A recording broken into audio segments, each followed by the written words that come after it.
नमस्कार। आज की चर्चा का स्रोत एक बहुत ही बुनियादी लेकिन गहरे सवाल को देखता है। शिव कौन है? हाँ, ये सवाल अहम है। क्या वो कोई ऐतिहासिक योगी थे, हजारों साल पहले वाले, या फिर वो चेतना और ब्रह्मांड का कोई जटिल रूपक है? बिल्कुल। और स्रोत इसी गुत्थी को देखिए कई कोणों से देखता है। ऐतिहासिक है, दार्शनिक है, प्रतीकात्मक भी है। तो चलिए इन्हीं नजरियों में उतरते हैं और देखते हैं कि स्रोत हमें क्या बताता है। पहला नजरिया क्या है? पहला नजरिया शिव को एक ऐतिहासिक व्यक्ति के तौर पर देखता है। आदि योगी, मतलब सबसे पहले योगी। आदि योगी, हाँ सुना है। स्रोत कहता है कि शैव और तांत्रिक परंपराएं मानती हैं कि ये कोई कहानी नहीं बल्कि एक असल व्यक्ति थे। जी हाँ, जो शायद 15,000 साल से भी पहले हिमालय में रहते थे। 15,000 साल? ये समय तो बहुत ज्यादा है, चौंकाने वाला है ये तो। सही कहा। और देखिए महत्वपूर्ण बात यह है स्रोत के अनुसार कि वो कोई नया धर्म नहीं बना रहे थे। अच्छा। वो एक आत्मज्ञानी थे जिन्होंने अस्तित्व के विज्ञान को पूरी तरह जान लिया था, ऐसा माना जाता है। और उन्होंने ये ज्ञान मतलब किसी किताब में नहीं लिखा। तो फिर कैसे फैलाया? उन्होंने इसे 7 ऋषियों, सप्त ऋषियों को सीधे तौर पर दिया, संचारित किया। ओह। और माना जाता है कि यही ऋषि फिर इस ज्ञान को दुनिया के अलग अलग हिस्सों तक ले गए, जिसके कुछ धुंधले निशान प्राचीन मिस्र, मेसोपोटामिया, मध्य एशिया की संस्कृतियों में दिखते हैं। लेकिन स्रोत ये भी कहता है कि 15,000 साल पहले के किसी व्यक्ति का ठोस पुरातात्विक सबूत मिलना तो लगभग नामुमकिन है। बिल्कुल सही। तो फिर इस ऐतिहासिक दावे का आधार क्या है? देखिए, इसका आधार है योग विज्ञान की अपनी जटिलता, उसका जो व्यवस्थित ढांचा है। अच्छा। स्रोत इशारा करता है कि ज्ञान की ये प्रणाली इतनी परिष्कृत है, मनोवैज्ञानिक रूप से इतनी सटीक है कि इसे सिर्फ कल्पना मान लेना वो थोड़ा मुश्किल लगता है।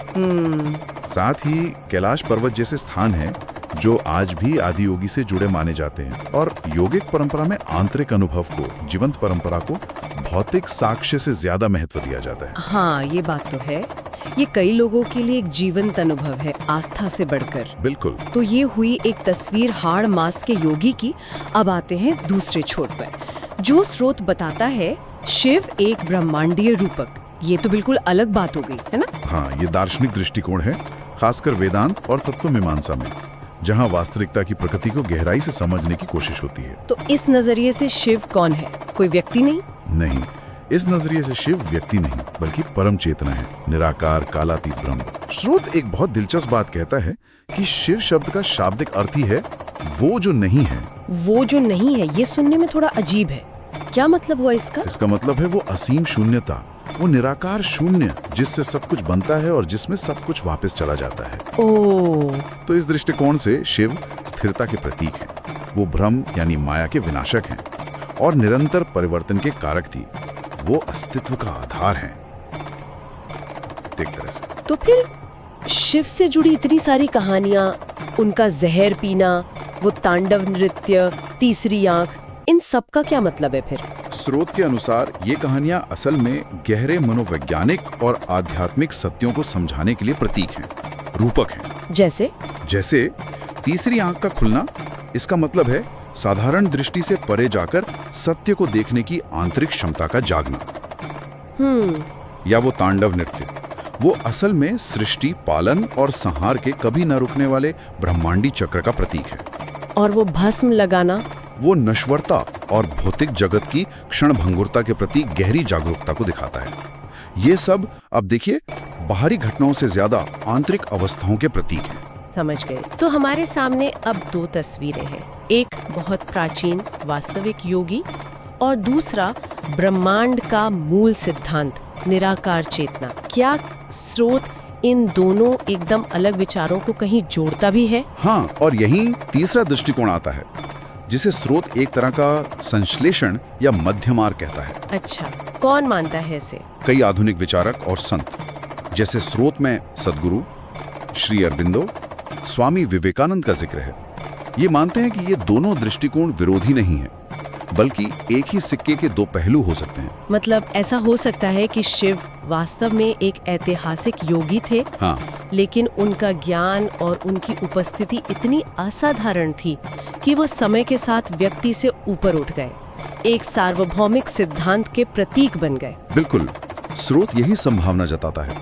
शायद एक वास्तविक आदि योगी थे जिनके जीवन और शिक्षाओं ने इतनी गहरी छाप छोड़ी कि सदियों से उनकी छवि में ब्रह्मांडीय सत्य और परम वास्तविकता के सिद्धांत वो जुड़ते चले गए। तो निष्कर्ष ये निकलता है कि शिव को सिर्फ ऐतिहासिक या सिर्फ प्रतीकात्मक खांचे में बांटना शायद अधूरा होगा। हाँ बिल्कुल, वो दोनों हैं, आत्म साक्षात्कार के विज्ञान के जनक भी और आंतरिक रूपांतरण और परम विलय के सार्वभौमिक प्रतीक भी।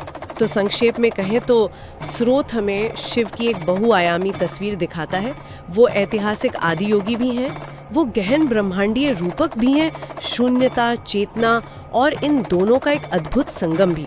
ये समझना वाकई ज्ञानवर्धक रहा। बिल्कुल, और इस चर्चा के अंत में स्रोत में लिखी एक योगिक कहावत पर गौर करना चाहिए जो इस बहुआयामी प्रकृति को बहुत खूबसूरती से बताती है। कौन सी कहावत? वो कहते हैं, यदि आप उन्हें देवता के रूप में देखते हैं तो वे आपको कृपा देंगे, यदि आप उन्हें गुरु के रूप में देखते हैं तो वे आपको ज्ञान देंगे, यदि आप उन्हें स्वयं के रूप में देखते हैं तो वे आपको मुक्ति देंगे। वाह, ये पंक्तियां तो वाकई सोचने पर मजबूर करती हैं। शिव को किस रूप में देखना है ये शायद देखने वाले पर ही निर्भर करता है, और हर नजरिए से एक अलग संभावना खुलती है।